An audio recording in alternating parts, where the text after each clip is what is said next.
program is brought to you by LGT Wealth Management. Welcome to the next chapter in trusted advice, where global strength and deep local relationships shape wealth that lasts for generations. LGT Wealth Management, lgtwm.com.au.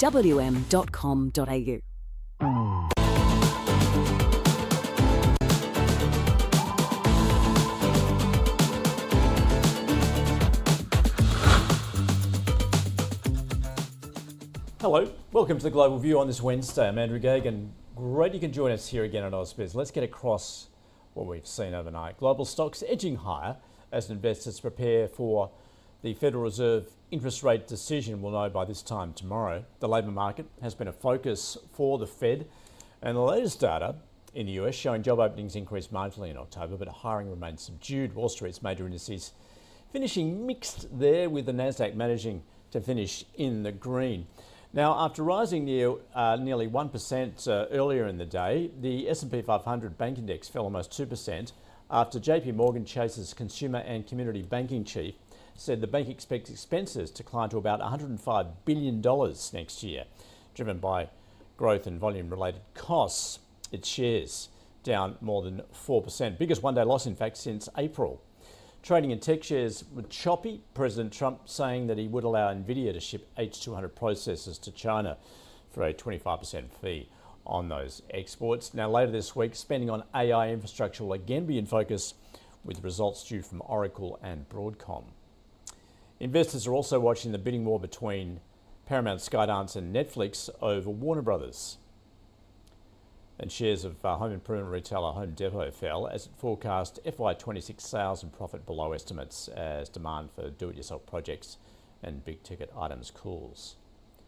Campbell slid after the packaged food maker said it selectively raised prices to counter higher costs, while AutoZone fell heavily after it missed quarterly results. Shares of vaccine maker Pfizer rose as it enters into an exclusive licensing agreement with Yale Pharma for the development and commercialisation of an experimental weight management treatment. And shares of US aircraft manufacturer Boeing falling after delivering 44 new jets in November, down from 53 the previous month. Well, US job openings at the end of October rose by 12,000, well above the estimate of economists, while the quit rate was slightly lower, and a survey of small business showed optimism rose slightly but remains slightly in contractionary level. And ahead of the Fed's decision on interest rates, White House National Economic Council Director Kevin Hassett, who is regarded as the top candidate for the Fed chair role, saying if the data suggests that we could do it, then like right now, I think there's plenty of room to do it. It's obviously in reference to cutting. The US Treasury yields are raised early declines following the jobs report. The 2-year rising to 3.61%, the 10-year at 4.18%. Markets pricing in a more than 90% chance the Fed funds rate will be cut by 25 basis points at tomorrow's meeting, with a total of around 3 more cuts in the easing cycle. The Australian 3-year government bond yield rose to 4.2, the 10-year at 4.8. Markets now pricing in a 35% chance the RBA cash rate will be hiked by 25 basis points at the next meeting on February 3rd, with a total of 2 more hikes by the end of 2026. The US dollar index has finished up slightly. The Aussie rose following the RBA decision to leave rates on hold, and also factoring the likelihood the next move will be up. The Aussie at 66.4. The Bank of Canada and Swiss National Bank also expected to hold rates steady when they meet this week. Oil prices have fallen further, with traders concerned about a supply surplus, and the looming decision on US rates. Brent crude futures were 1% lower at $62 a barrel. Copper has tumbled 2.3%, iron ore off slightly at $104 a tonne, and gold has gained on optimism ahead of the Fed interest rate decision. Spot gold trading at about $4,210 an ounce, and silver hitting a new record of $60 an ounce amid supply constraints. Bitcoin is trading above $93,000. Well, let's get across those themes that we've seen in 2025 and a look ahead to 2026, obviously with the focus there on AI. Elfreda, Jonker, I was caught up with her a little earlier from Alfinity. I think it's not necessarily about the cut today. I think that's pretty much expected. I think it's all about that dot plot and what the guidance will be into next year. I think if they come through with a number of additional cuts next year, and the market's pricing 50 bips at this time. Anything less than that would probably be a disappointment for the market. So currently the Fed cut today is priced, but generally speaking, lower rates are generally better for equity market, and particularly growth stocks that's trading at higher valuations. So it will be a net positive. I think the risk is probably more to the downside if they don't cut, because that is definitely not what the market's expecting. Well, you talk about being supportive for those growth stocks, particularly in the AI space. And we've seen what's happened this year, of course, with those valuations. I see you posed the question there, $3 trillion question of who pays and what's the return? Yeah, I think obviously we've been talking about AI for the last 3 years since the launch of ChatGPT, and this year I think the main question that's on everyone's mind is these big hyperscalers are all spending huge amount of money. I mean, they have spent hundreds of billions of dollars already, and based on the current guidance, we expect them to spend another, as you say, almost 3 trillion over the next few years. So who is going to spend that money, and what sort of returns are we going to get from these companies? And our global portfolio manager, Trent Masters, has recently done some detailed work around that. And I think answering the first question, who pays? It's the hyperscalers, that is Meta, Amazon, Microsoft, and Alphabet, and then the rest of the market. If you look at the hyperscalers, those four, they still have a huge amount of cash flow happening into the next few years. So for them, it's not necessarily a major risk at the moment, but where the risk lies are those companies that's tapping into a huge amount of credit. CoreWeave, Oracle being some of those examples. So looking ahead, we still think the hyperscalers will probably be fund the major portion of that. And on the question of what are the returns, I think that really is the critical thing, because we're spending so much, and yes, we've seen a huge amount of increase in uptake, and the infrastructure companies are making a lot of revenue out of this, but how are companies like OpenAI that's signing, $1.3 trillion deals with all these companies, how are they actually going to make money out of this to pay for that?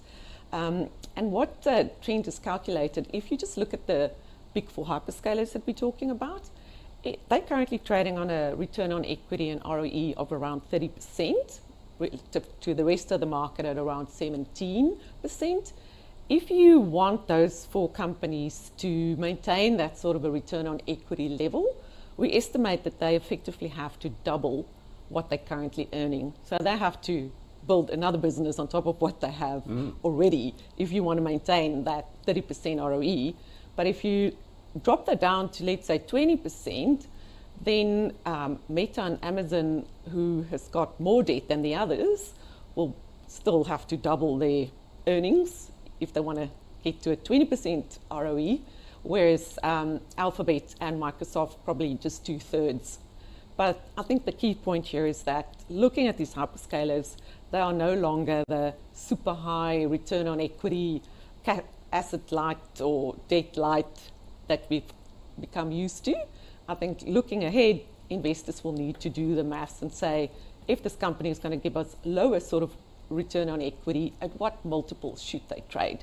And that is where I think it's super important to be very selective in this AI trade into 2026. Well, so given that then, what's your exposure to those AI hyperscalers? Yeah, so at the front end, in the semiconductor space, we still have a position in NVIDIA as well as in Broadcom. Broadcom being quite different because they do very specific bespoke GPUs for companies. And then we also on the software side and in that infrastructure cloud side, we still have exposure to Microsoft as well as Amazon. I think the key question for us into next year is really to say 2025 and even the last few years has been all about the AI trade, and a lot of the unprofitable tech and unprofitable AI companies have run up. We don't participate in that part of it. I think into next year, as we've already been benefiting from a lot of these returns, investors will definitely need to find a way to say, if these companies are not making money now, when will they? And a company like an OpenAI, for example, has, I think, dominated the headlines, but we really need to see more evidence from them as far as how are they planning to pay for all these deals that they're signing in order to actually start to price them in. So be very specific, and also in our minds, we want to limit our AI exposure. So any new AI exposure that comes in needs to be a replacement rather than an addition in our portfolio. What's your view of the US consumer at the moment? I see you note you've actually had a number of analysts and portfolio managers doing a global tour with a focus on that, and I guess the bifurcation we're seeing in that sector. I think the bottom line is it's still very, very bifurcated. You have the low end that is definitely still under a lot of pressure, and if you think about the big beautiful bill coming through and reducing those sort of food stamps and payment to the lower income side, we expect them to continue to be under a lot of pressure. On the upper end side, you definitely see a continuation of spending. There are certain pockets that's still finding good growth. For example, the traveling segment, that is still doing quite well. And then also on the luxury space, we're starting to see a little bit of a light on that side of the tunnel. So one of the stocks that we have in our portfolio is Booking.com, for example, benefiting from a lot of strong global travel and also incorporating AI into their business model. And we're seeing proof that they actually are continuing to gain market share rather than losing, where a lot of people are concerned that companies like that will lose. You mentioned luxury brands. Yeah. What are you liking at the moment? So we've recently added LVMH back into our portfolios. We used to own it a few years ago, and on a relative basis, we still think that is the highest quality, most diversified, strongest brand of the big luxury players. They've recently reported really solid third quarter results with improvement across all of their segments. But importantly, we've seen an improvement in China as well as in the US. And it's that Chinese consumer that we've sort of been waiting for, this inflection point. Probably because we've had equity markets rallying, there's definitely a bit more confidence for them to spend. So LVMH is the one that we would back at the moment. Now, Elfreda, the healthcare sector has certainly disappointed over 2025. What are your expectations for next year, and perhaps where would you be looking for opportunity? So that is really a sector that's, I think, been in the midst of all the pain this year. They had RFK with his anti-vax stance. They had a lot of regulatory change, and clearly Trump, reducing the spending on Medicare. So for us, this year, healthcare has really been in a world of pain. Into next year, we think a lot of those risks have been priced. We think there's more regulatory certainty going into next year, and a lot of these stocks are now trading at relatively cheap prices. We would, however, still be very specific and not go aggressively into that space, just because, as we've seen this year, regulatory change can happen very quickly. But our biggest positions currently is in a stock like AstraZeneca, which is actually a European one, but good global diversification and a very, very strong pipeline of new products that's going to come through. And then in the US, we still like Intuitive Surgical. And I would say Veeva, which is more a software company focused on that healthcare space. So quite bespoke portions of that whole healthcare sector. And we will be looking for more entry points into next year as we get more certainty around growth and policy and so forth. Elfreda Jonker from Alfinity. Let's turn our attention then to the local market just ahead of the start there. It's expected to be a flat opening there, SPI futures down just 1 point. Stay with us, we'll get right across all of that movement in just a moment.